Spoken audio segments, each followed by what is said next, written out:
Hello, मेरा नाम है अभिषेक और स्वागत करता हूं आप सभी का हमारे प्यारे से चैनल पे जिसका नाम है जेआर कॉलेज। तो जैसा कि आपको पता है कि इस चैनल के ऊपर हम लोग ने एक फ्रेश बैच शुरू किया हुआ है हमारे 11th और 12th स्टैंडर्ड के बच्चों के लिए। सही है, जहां पे हम हमारे 11th और 12th स्टैंडर्ड के बच्चों को सारे सब्जेक्ट्स इंक्लूडिंग सारे लेक्चर बाय लेक्चर हम आप लोग को पढ़ा रहे हैं। सही बात है, ठीक है, साइंस एंड कॉमर्स को, जिसमें मैं आप लोग को पढ़ा रहा हूं बच्चों 11th की बायोलॉजी। 11th बायोलॉजी में हम लोग ने हमारे 5 चैप्टर्स ऑलरेडी फिनिश कर दिए थे, ठीक है। और आज से इस लेक्चर से हम लोग स्टार्ट करने जा रहे हैं हमारा 7th लेसन, जिसका नाम क्या है, सेल डिवीजन, ठीक है। अब आप लोग सोच रहे होंगे सर जो 6th लेसन है वो क्यों नहीं पढ़ा रहे हो, बायोमोलिक्यूल। एक्चुअली बच्चों इस लेसन की ना बहुत ज्यादा बच्चों की डिमांड आ रही थी। मेरे इंस्टाग्राम पे ना ऐसे मैसेजेस भरे हुए हैं कि सर प्लीज 11th का सेल डिवीजन स्टार्ट कर दो, ठीक है। सो इतने सारे मैसेजेस के बारे में बहुत सारे मैंने कमेंट भी देखे थे मेरे वीडियो के नीचे, तो इसीलिए मैंने सोचा कि यार चलो 5th 6th वाला जो लेसन है उसको थोड़े टाइम के लिए रहने देते हैं, पहले हम लोग स्टार्ट कर देते हैं हमारा सेल डिवीजन, ठीक है। जैसे ये लेसन खत्म होगा हम अपने 6th वाले लेसन को भी स्टार्ट करेंगे, टेंशन मत लो, ठीक है। सारे के सारे लेसन आप लोग को पढ़ाएंगे, टेंशन मत लो, ठीक है, कोई भी टेंशन लेने की जरूरत नहीं है। अभी ये लेसन स्टार्ट किया है तो इस लेसन को यहाँ पे पढ़ो मेरे साथ, चलेगा, स्टार्ट करें, ठीक है। देखो लेसन स्टार्ट करने से पहले, लेक्चर स्टार्ट करने से पहले आपको एक चीज बता दूं कि अगर आप लोग ने अभी तक जेआर ट्यूटोरियल्स का एप्लीकेशन डाउनलोड नहीं किया है तो जरूर से अपने फोन में उसे डाउनलोड कर लेना, ठीक है। प्ले स्टोर के ऊपर जाना, वहां पे सर्च करना जेआर ट्यूटोरियल्स, आप लोग को मिल जाएगा, उसे अपने फोन में डाउनलोड करके रख लेना।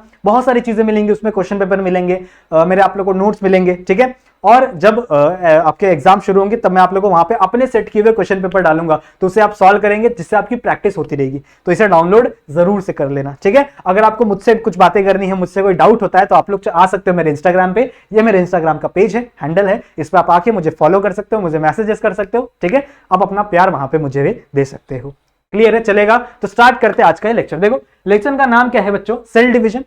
सही है, लेसन का नाम क्या है, सेल डिवीजन, जिसमें हम लोग एक सेल को डिवाइड करने वाले हैं। देखो लेसन के नाम से हम लोग को समझ में आ रहा है कि भैया हम लोग क्या पढ़ने वाले हैं। यहाँ पे एक सेल आगे चल के 2 सेल में डिवाइड होता है तो कैसे होता है।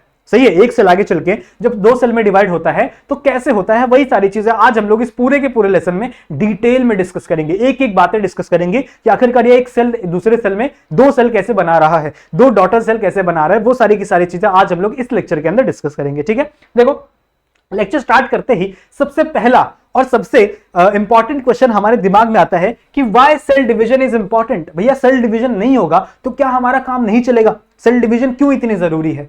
सही है, तो देखो सेल डिवीजन बहुत जरूरी है बच्चों। अगर सेल डिवीजन नहीं होता तो मल्टी सेलुलर ऑर्गेनिज्म नहीं बनता, समझ रहे हो, मल्टी सेलुलर ऑर्गेनिज्म नहीं बनता। मतलब इस दुनिया में जितने भी ऑर्गेनिजम्स होते हैं वो सारे के सारे यूनिसेलुलर होते, ना हम बनते, ना इस दुनिया में कोई मैमल बनता, ना रेप्टाइल बनता, ना एम्फीबिया बनता, ना कुछ भी नहीं बनता, समझ रहे हो। कोई भी एनिमल नहीं बन पाता क्योंकि सारे के सारे एनिमल मल्टी सेलुलर है। कोई भी प्लांट नहीं बन पाता क्योंकि सारे के सारे प्लांट मल्टी सेलुलर है, पढ़ा है ना हम लोग ने। कोई भी फंगस नहीं बन पाता क्योंकि सारे के सारे फंगस मल्टी सेलुलर है बच्चों। सही है, तो इस दुनिया में जितने भी मल्टी सेलुलर ऑर्गेनिजम्स हैं, अगर सेल डिवीजन ना होती तो मल्टी सेलुलर ऑर्गेनिज्म बनते नहीं, सारे के सारे यूनिसेलुलर होते। सही बात है, ठीक है। अब मल्टी सेलुलर ऑर्गेनिज्म अगर बनाना है तो मुझे सेल डिवीजन करना बहुत ज्यादा जरूरी हो जाता है, ठीक है। सेल डिवीजन अगर नहीं होगा तो मल्टी सेलुलर ऑर्गेनिज्म ही रहेगा। या फिर अगर सेल डिवीजन नहीं होता तो अगर आपको चोट लगती है, कभी कभी आप लोग गिर जाते हो कहीं पे छील जाता है, चोट लग जाता है, ठीक है, तो वो आप लोग ने देखा होगा कि कुछ टाइम बाद वहां पे वो जो स्किन है वो अपने आप रिपेयर हो जाती है,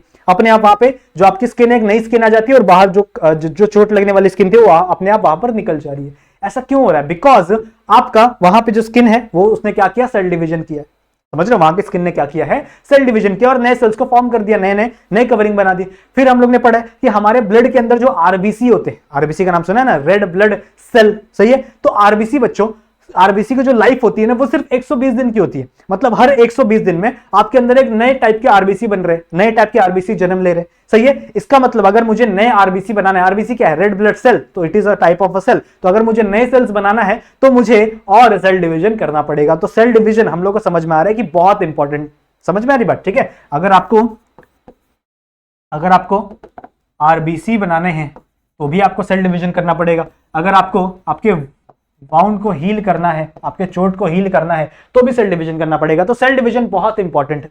अगर सेल डिवीजन नहीं होता तो कुछ नहीं होता, समझ रहे हो, ना हम होते, ना कोई भी दूसरा एनिमल होता, ना प्लांट होता, ना फंगाई होता। सिर्फ और सिर्फ कौन जिंदा रहता है इस दुनिया में, सिर्फ और सिर्फ प्रोटिस्टा और मोनेरा का राज चलता। सही है, लेकिन ऐसा नहीं है। सही है, क्योंकि सेल डिवीजन हो रहा है। तो ये कैसे हो रहा है, आ जाओ जानते हैं। सेल साइकिल, देखो सेल डिवीजन को सेल साइकिल भी कहते हैं। क्यों? क्योंकि ये जो सेल डिवीजन है ना बच्चों, एक साइक्लिक प्रोसेस है। एक सेल आगे चल के डिवाइड हुआ, एक डॉटर सेल बना, फिर वो डॉटर सेल आगे चल के वापस डिवाइड होगा, समझ रहे हो? तो ये एक साइक्लिक प्रोसेस है और इस साइक्लिक प्रोसेस को हम लोग क्या बोलते हैं? Cell cycle. अब आपका जो बच्चों सेल साइकिल है वो दो पार्ट में डिवाइड होता है, ठीक है? आपका जो सेल साइकिल है बच्चों वो दो पार्ट में डिवाइड होता है। सबसे पहला पार्ट है बच्चों प्रिपरेशन फेज, आप कह सकते हो, जिसे हम लोग प्यार से बुलाते हैं इंटरफेस, ठीक है? जिसे हम लोग प्यार से क्या बुलाते हैं? इंटरफेस। इंटरफेस क्या है? इंटरफेस बच्चों प्रिपरेशन करने का काम है। प्रिपरेशन करता है भैया इसमें सेल, आपका सेल डिवीजन करने से पहले प्रिपरेशन करता है, बहुत ज्यादा प्रिपरेशन करता है, उसके बाद ही वो डिवीजन कर पाता है। और जो दूसरा फेज है जहां पे एक्चुअल डिवीजन होती है उसे हम लोग कहते हैं एम फेज। हम लोग क्या बोलते हैं? M phase. एम फेज के अंदर क्या हो रही है भैया? एम फेज के अंदर एक्चुअल डिवीजन, मतलब एक्चुअल में जो आपका सेल डिवाइड हो रहा है वो कौन से फेज में हो रहा है? एम फेज में हो रहा है।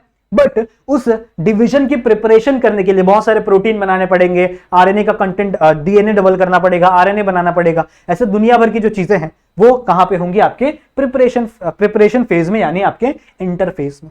सही है? अब देखो इंटरफेस क्यों जरूरी है। इंटरफेस के अंदर अगर मुझे मान लो एक सेल को डिवाइड करना है, अब सेल के अंदर बहुत सारे सेल ऑर्गेनेली होते हैं, पढ़ा है ना हम लोग ने, अभी तो हम लोग ने लास्ट 5th वाले लेसन में पढ़ा था कि सेल के अंदर बड़े सारे टाइप के सेल ऑर्गेनेली है। एंडोप्लाज्मिक रेटिकुलम है, गोल्जी एपरेटस है, लाइसोसोम्स है, वैक्यूल्स है, न्यूक्लियस है, ऐसे दुनिया भर की चीजें हैं। सही है? माइटोकॉन्ड्रिया है आपका, हम पढ़ा था ना, क्लोरोप्लास्ट है, ठीक है? ऐसे बहुत सारे सेल ऑर्गेनेली प्रेजेंट है। तो अगर मुझे सेल डिवाइड करना है तो मैं ऐसा थोड़ी करूंगा कि यार मैं एक माइटोकॉन्ड्रिया इसको दे देता हूं, इसको कुछ दूंगा ही नहीं। ऐसा थोड़ी कर सकते हैं भैया, इसको भी माइटोकॉन्ड्रिया मुझे देना है और इसको भी माइटोकॉन्ड्रिया मुझे देना है। सिमिलरली अगर मेरे पास एक न्यूक्लियस है तो मैं एक सेल को न्यूक्लियस दे देता और दूसरे सेल को कुछ नहीं दूंगा, ऐसा कर सकता हूं क्या? नहीं, मुझे इसको भी न्यूक्लियस देना है और इस सेल को भी न्यूक्लियस देना है। मतलब मुझे दोनों सेल में चीजें बराबर बराबर बांटनी है, चाहे वो कोई भी ऑर्गेनेली हो। तो सबसे पहले हम लोग ऑर्गेनेली का डिवीजन करेंगे, ऑर्गेनेली स्प्लिट होंगे, ऑर्गेनेली डबल होंगे, उसके अंदर बहुत सारे एंजाइम्स बनेंगे। सब प्रिपरेशन कहां पे होगा? आपके इंटरफेस में। कहां पे होगा? आपके इंटरफेस में। और लास्ट एक्चुअल डिवीजन कहां पे होगा? आपके एम फेस में। ये इस तरीके से जैसे हम लोग पूरे साल प्रिपेयर करते हैं, अभी आप 11th स्टैंडर्ड में हो तो आप पूरे साल पढ़ोगे और लास्ट में जाके आप एक एग्जाम दोगे। जैसे आप अगले साल जब आप बोर्ड में जाओगे, 12th स्टैंडर्ड में जाओगे, 12th में आपका बोर्ड होगा ना, बोर्ड एग्जाम होगा, तो आप पूरे साल आप अपनी बुक को पढ़ोगे, प्रिपरेशन करोगे, बहुत पढ़ोगे और लास्ट में 3 घंटे में जाके अपना बोर्ड का एग्जाम दे दोगे। जितना भी आपने पूरे साल पढ़ा है, पूरे साल की मेहनत, वो आप जाके उस 3 घंटे के अंदर दे दोगे। सही है? तो हम लोग ने यहां से ये समझा कि यार प्रिपरेशन का जो टाइम है वो ज्यादा होता है। सही है? प्रिपरेशन फेज हमेशा क्या होता है? ज्यादा होता है। और जहां पे एक्चुअल में चीजें होने वाली है, जहां पे आप एक्चुअल में एग्जाम देने वाले हो, उसका टाइम कम होता है। सिर्फ 3 घंटे का एग्जाम है, पर उस 3 घंटे के एग्जाम के लिए आपने पूरी साल मेहनत की है। सही है? उस 3 घंटे के एग्जाम के लिए आपने पूरी साल मेहनत की है। तो ऐसा ही कुछ होता है आपके सेल साइकिल में भी। सेल साइकिल में जो इंटरफेस होता है ना, it is the largest phase. सबसे बड़ा फेज कौन सा होता है? आपका इंटरफेस। अगर 24 घंटे में, देखो 24 घंटे में एक आपका सेल डिवाइड होता है। आपका जो सेल डिवीजन है, मान लो ये आपका एक पेरेंट सेल था, तो ये आगे चल के जब 2 सेल में डिवाइड होगा, आगे चल के जब ये 2 सेल में डिवाइड होगा तो ये करने में इसको टोटल 24 आवर्स लगते हैं। कितने घंटे लगते हैं? 24 घंटे लगते हैं। सही है? तो इन 24 घंटों में से, ध्यान से सुनेंगे बच्चों, इन 24 घंटों में से एक्चुअल में 23 घंटे तो सिर्फ इंटरफेस में लगते हैं। समझ रहे हो? और एक्चुअल डिवीजन में सिर्फ 1 घंटा लग रहा है, सिर्फ 1 घंटा लग रहा है। समझ रहे हो? तो ऐसा ही है ना, जैसा हम अभी मैंने आप लोगों को एग्जांपल दिया आपके 12th स्टैंडर्ड का, या फिर आप कोई भी क्लास का इमेजिन कर लो, आप पूरे साल पढ़ते हो और सिर्फ उस 3 घंटे के एग्जाम के लिए आप पूरे साल पढ़ रहे हो, तो प्रिपरेशन कर रहे हो सिर्फ 3 घंटे के एग्जाम के लिए। सही है? तो ऐसा ही है, यहां पे सिर्फ 1 घंटा हमको सेल डिवीजन करना है, 1 घंटा। बट इस सेल डिवीजन के प्रिपरेशन में कितना समय लग जाता है बच्चों? टोटल 23 घंटे लग जाते हैं। समझ में आ रही बात? ठीक है? So this is the interface. समझ में आई बात? ठीक है? तो आपका जो सेल साइकिल है वो 2 फेज में डिवाइड हो चुका है, एक आपका इंटरफेस, एक आपका एम फेज। ठीक है? समझ में आ रही बात? एम फेज मतलब क्या? एम से आगे चल के 2 वर्ड बनेंगे बच्चों, एक है माइटोसिस और एक है मियोसिस। सुना होगा आप लोगों ने नाम। सही है? तो उसी के लिए यहाँ पे एम फेज नाम आया है। एम मतलब क्या? या तो आप माइटोसिस कर लो या तो आप मियोसिस कर लो, दोनों एम से शुरू होते हैं। So that's why it is a M phase. Clear है? अब अगर मैं बात करूं बच्चों इंटरफेस की, जनरली आज इस लेक्चर में हम लोग इंटरफेस के बारे में थोड़ा सा ज्यादा ध्यान देने वाले हैं। तो अगर मैं इंटरफेस की बात करूं, which is a longest phase, लिख दें यहां पे, लॉन्गेस्ट फेज कितना लंबा होगा? 23 आवर्स चलने वाला जो फेज है। ठीक है? 23 आवर्स का जो चलने वाला जो इंटरफेस है एक्चुअल में ये भी आगे चल के 3 पार्ट में डिवाइड होता है। ये भी आगे चल के 3 पार्ट में बच्चों डिवाइड होता है, जो कि आपको नाम याद रखना है, बहुत इंपॉर्टेंट नाम है। सबसे पहला देखो, इजी नाम है, कुछ नहीं है। सबसे पहला है G1 फेस और गैप फेस, या फिर आप इसे ग्रोथ फेस कह सकते हो। ठीक है, 2 चीजें ना, इसका 2 है।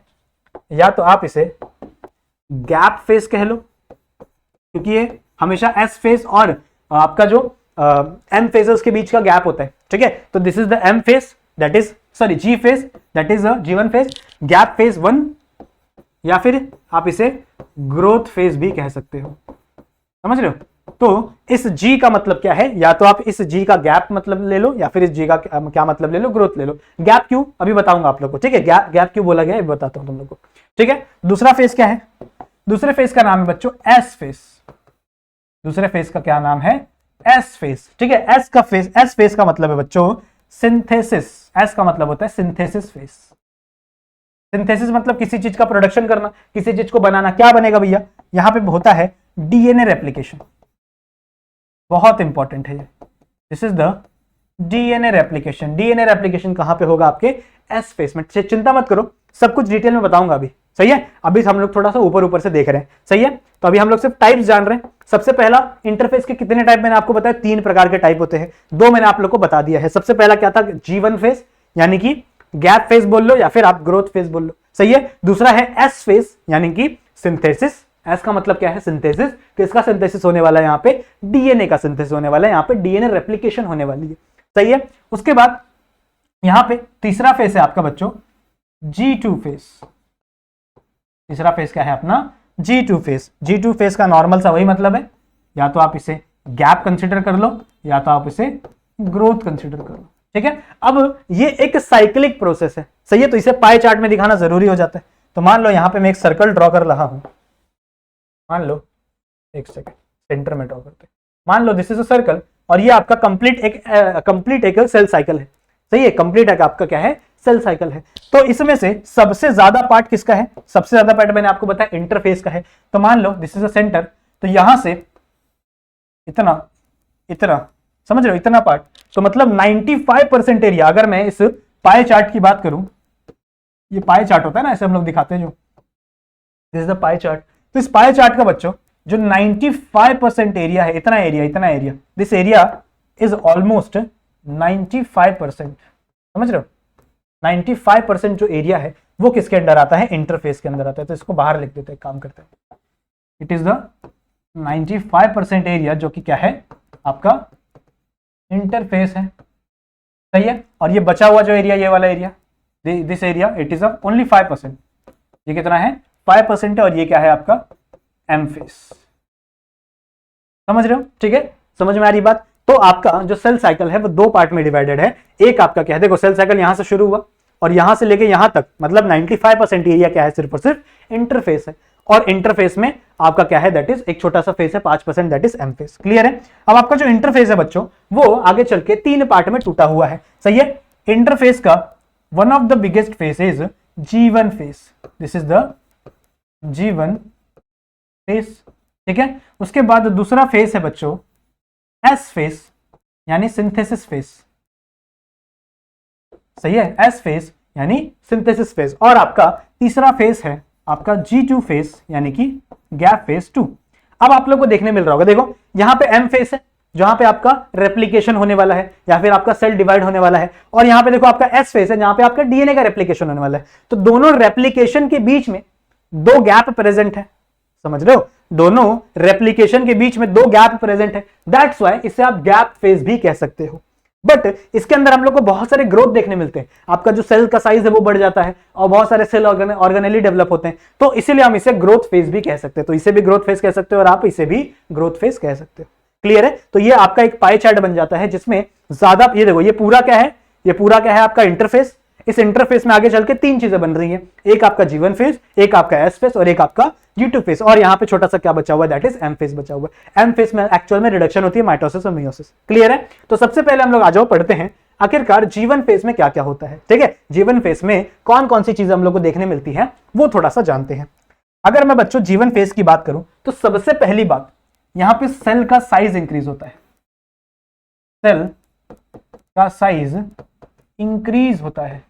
अब ऐसा क्यों, सेल का साइज क्यों इंक्रीज करना है भाई? देखो एक सेल है, this is the single cell. अब इसी सेल के अंदर न्यूक्लियस है, इसी सेल के अंदर एंडोप्लाज्मिक रेटिकुलम है, इसी सेल के अंदर लाइसोसोम है, इसी सेल के अंदर वैक्यूल है, इसी सेल के अंदर आपका माइटोकॉन्ड्रिया है, इसी सेल के अंदर आपका क्लोरोप्लास्ट है। एक ही है। बट जब आपको इसको डबल करना पड़ेगा, डबल तो करना पड़ेगा ना भाई, डबल तो आपको करना पड़ेगा इन सेल ऑर्गेनेली को। तो सेल ऑर्गेनेली को जब डबल करोगे तो आपको स्पेस भी तो ज्यादा लगेगा। अगर आप एक की स्पेस पे दो चीज रखोगे तो आपको ज्यादा स्पेस रखना पड़ेगा। दैट्स व्हाई सबसे पहले जीवन फेज में क्या होता है, सेल की साइज इंक्रीज होती है। समझ में आई बात? सेल की क्या इंक्रीज होती है? साइज इंक्रीज होती है। समझ में आई बात? ठीक है, जब सेल की साइज इंक्रीज हो जाएगी तो उसके अंदर हम लोग सारे के सारे सेल ऑर्गेनेली को रख सकते हैं। सही है, बाकी के जो डबल वाले सेल ऑर्गेनेली वो रख सकते हैं। तो यहां से हमारा दूसरा पॉइंट बनता है। दूसरा पॉइंट क्या है कि most of the cell organelle, most of the cell organelle doubles up. ठीक है, ज्यादातर जितने भी, ज्यादातर क्यों बोल रहा हूं, क्योंकि दो ऐसे सेल ऑर्गेनेली है जो जीवन फेज में डुप्लीकेट नहीं होते। कौन कौन से वो बताऊंगा तुम लोग को, वो जाके G2 फेज में डुप्लीकेट होंगे। तो ये G2 फेज में हो जाके डुप्लीकेट होंगे। तो यहाँ पे ग्रोथ देखने मिल रही है जीवन फेज में और G2 फेज में, दैट्स वाई से ग्रोथ फेज भी बोलते हैं। ठीक है, तो मैंने क्या बोला, most of the cell organelle doubles up in this phase. ठीक है, इस फेज में बच्चों ज्यादातर जितने भी सेल ऑर्गेनेली है वो क्या हो जाते हैं, डबल हो जाते हैं। सिर्फ दो सेल ऑर्गेनेली को छोड़ के वो कहां पे होंगे, G2 फेज में होंगे। सही है, उन सबको छोड़ के, दो सेल ऑर्गेनेली को छोड़ के बाकी जितने भी सेल ऑर्गेनेली है वो क्या होंगे, आपके इस फेज में क्या होंगे, डबल्स हो जाएंगे। साथ ही साथ यहां पे आरएनए का फॉर्मेशन होगा। आरएनए फॉर्मेशन, कौन कौन से आरएनए, तीनों आरएनए आपके बन जाएंगे। कौन कौन से तीन होते हैं, एमआरएनए, आरआरएनए और टीआरएनए। समझ में आई बात? ठीक है, तीनों आरएनए क्या हो जाएंगे, आपके यहाँ पे फॉर्म हो जाएंगे। क्लियर है, समझ में आ रहा है? आई होप आप लोग को चीजें समझ में आ रही होंगी। क्लियर है, समझ में आ रहा है? ठीक है, और कौन कौन सी चीजें होती है, देखो और कौन कौन सी चीजें होती है मैंने आप लोगों को बताया। उसके बाद यहाँ पे इसकी जो मेम्ब्रेन है वो थोड़ी सी क्या हो जाती है, परमिएबल हो जाती है, ताकि और चीजों को एंटर कर सके।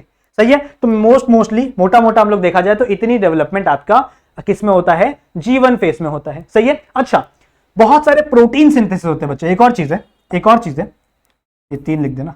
बहुत सारे इसके अंदर प्रोटीन सिंथेसिस हम लोग को देखने मिलते हैं। अब प्रोटीन सिंथेसिस क्यों जरूरी है, प्रोटीन सिंथेसिस क्यों जरूरी है भैया? देखो इसके बाद एस फेज है। एस फेज में क्या होगा, डीएनए रेप्लिकेशन होगा। सही है, अब डीएनए कैसे बना, देखो यहाँ पे मान लो क्रोमोसोम है, यहाँ पे क्रोमोसोम है। सही है, अब इस क्रोमोसोम के अंदर डीएनए पड़ा हुआ है, लेकिन इस डीएनए, सिर्फ यहाँ पे डीएनए पड़ा है क्या? नहीं, यहाँ पे कुछ प्रोटीन भी पड़े होते हैं। जैसे यहाँ पे हिस्टोन प्रोटीन लगा हुआ रहता है, इसके ऊपर ऐसे हिस्टोन प्रोटीन लगा हुआ रहता है। साथ ही साथ में इस क्रोमोसोम में नॉन हिस्टोन प्रोटीन लगा हुआ रहता है। सही है, तो बहुत सारे प्रोटीन्स भी यूज होने वाले हैं आगे चल के, जब हम डीएनए रेप्लिकेशन करेंगे या फिर सेल डिवीजन करेंगे। सही है, तो इसीलिए यहाँ पे प्रोटीन सिंथेसिस भी हम लोग को देखने मिलती है जीवन फेज में। समझ में आई बात? समझ में आई बात? ठीक है, इतना समझ में आया? आई होप आप लोग को इतना समझ में आ गया होगा। चलो नेक्स्ट आपका एस फेज। एस फेज में सबसे पहला और सबसे important, that is DNA doubles up, या फिर हम लोग कह सकते हैं डीएनए की जो क्वांटिटी है वो डबल हो जाती है। डीएनए की क्वांटिटी, डीएनए क्या लिख रहा हूं मैं, यहां लिखते हैं इसे, quantity of DNA doubles up. समझ रहे हो, मतलब डीएनए की क्वांटिटी क्या हो जाती है, डबल हो जाती है। देखो नॉर्मली क्या होता है, क्रोमोसोम, नॉर्मल क्रोमोसोम कैसा होता है, ऐसा दिखता है हम लोग को। नॉर्मल क्रोमोसोम कैसा होता है, ऐसा दिखता है। सही है, तो यहाँ पे डीएनए प्रेजेंट होते हैं, बहुत सारे डीएनए प्रेजेंट होते हैं, लेकिन हमें इस डीएनए को यार क्या करना है, चेंज करना है ना। मतलब चेंज क्या करना है, दो अलग अलग सेल में बांटना है, तो मुझे डीएनए को भी क्या करना पड़ेगा, डबल करना पड़ेगा। डीएनए को भी क्या करना पड़ेगा, डबल करना पड़ेगा। तो ये तो आपका नॉर्मल क्रोमोसोम है, ये तो आपका नॉर्मल क्रोमोसोम है। बट इस क्रोमोसोम पे एक और ऐसे दो आर्म्स लग जाते हैं, दो ऐसे और आर्म्स लग जाते हैं ड्यूरिंग द एस फेज, और इसके अंदर भी क्या हो जाता है, यहाँ पे डीएनए का फॉर्मेशन हो जाता है। आप देखो जो डीएनए इसके अंदर है, एग्जैक्ट सेम डीएनए इसके अंदर है, जो डीएनए इसके अंदर है, एग्जैक्ट सेम डीएनए इसके अंदर है। तो डीएनए यहाँ पे क्या हो गया, रेप्लिकेट हो गया, लेकिन क्रोमोसोम के नंबर नहीं चेंज हुए। अब आप ऐसा नहीं बोल सकते कि यार पहले एक क्रोमोसोम था, अब 2 क्रोमोसोम हो गए। क्रोमोसोम के नंबर कभी भी नहीं चेंज होते बच्चों। क्रोमोसोम के नंबर किस पे डिपेंड होता है, सेंट्रोमियर के नंबर पे, सेंट्रोमियर के नंबर पे। पहले भी एक ही सेंट्रोमियर था, अभी भी एक ही सेंट्रोमियर है। सेंट्रोमियर मतलब क्या है, जो क्रोमोसोम के बीच वाला जगह है ना, तो क्रोमोसोम के नंबर कभी भी चेंज नहीं होते। ये लाइन हमेशा लिखना, number of chromosome remains same, मतलब क्रोमोसोम के नंबर नहीं चेंज होते, सिर्फ और सिर्फ डीएनए की क्वांटिटी बढ़ती है। देखो यहां पे सिर्फ एक डीएनए था, अब डबल डीएनए आ गया है, तो डीएनए की क्वांटिटी डबल हो गई है। ये बहुत बार पूछा जाता है, ठीक है, कि क्रोमोसोम बढ़ गया क्या, 2 क्रोमोसोम हो गया क्या? नहीं, आपको बोलना नहीं सर 2 क्रोमोसोम नहीं बढ़े, क्रोमोसोम के नंबर अभी भी सेम है, क्योंकि क्रोमोसोम के नंबर किस पे डिपेंड होते हैं, नंबर ऑफ सेंट्रोमियर पे। तो जितने सेंट्रोमियर होंगे उतने नंबर ऑफ क्रोमोसोम होंगे। तो अभी भी देखो क्या है, एक ही सेंट्रोमियर है, तो अभी भी क्रोमोसोम कितने हैं, एक ही है, बट यहां पे जो डीएनए की क्वांटिटी है वो क्या हो गया है, डबल हो गई। समझ में आई बात? ऐसे क्रोमोसोम को हम लोग सिस्टर क्रोमैटिड बोलते हैं, सिस्टर क्रोमैटिड। समझ में आई बात? ऐसे क्रोमोसोम को हम लोग सिस्टर क्रोमैटिड बोलते हैं। क्लियर है? तो क्रोमोसोम के नंबर चेंज नहीं हुए, सही है। और इसमें बहुत सारे एंजाइम लगे, बहुत सारे प्रोटीन लगे, क्योंकि यहां पे हिस्टोन प्रोटीन लगा जो कि आपका जीवन फेस में बना था। क्लियर है? समझ में आई बात? ठीक है। सो यही होता है आपका एस फेस। एस फेस बहुत ही सिंपल होता है, बहुत ही सिंपल होता है, जिसके अंदर नॉर्मली आपका क्या होता है, डीएनए रेप्लिकेट होता है। समझ में आई बात? ठीक है। तो इसके अंदर हिस्टोन प्रोटीन भी बनता है। हिस्टोन भी नाम याद रख लो, कहीं कहीं सुनने मिल जाए आपको तो डरना नहीं है। हिस्टोन प्रोटीन क्या है, डीएनए को बाइंड करने का है, डीएनए को लपेटने के लिए हिस्टोन प्रोटीन लगता है। सही है। डीएनए आपका एसिडिक मॉलिक्यूल है, तो ये बेसिक होता है, इसके ऊपर आप लपेट दो डीएनए को और डीएनए को इसके अंदर डाल दो। सही है। ये आपका क्या है, एस फेस। नेक्स्ट है बच्चों G two phase. G two phase में क्या होगा, देखो इसके अंदर भी ग्रोथ फेस है भैया, तो इसके अंदर भी क्या होगा, देखो मैंने आप लोगों को बताया था कि मोस्ट ऑफ द जो सेल ऑर्गेनेलीज थे वो डबल हो गए थे, कहां पे, जीवन फेस में, बट 2 सेल ऑर्गेनेली नहीं हुए थे। कौन से 2 सेल ऑर्गेनेली? वो थे बच्चों आपके माइटोकॉन्ड्रिया, ठीक है, और आपके क्लोरोप्लास्ट। ये जो 2 सेल ऑर्गेनेली हैं ये जीवन फेस में नहीं, आपके G2 फेस में डबल हो सकते, ठीक है। तो माइटोकॉन्ड्रिया एंड क्लोरोप्लास्ट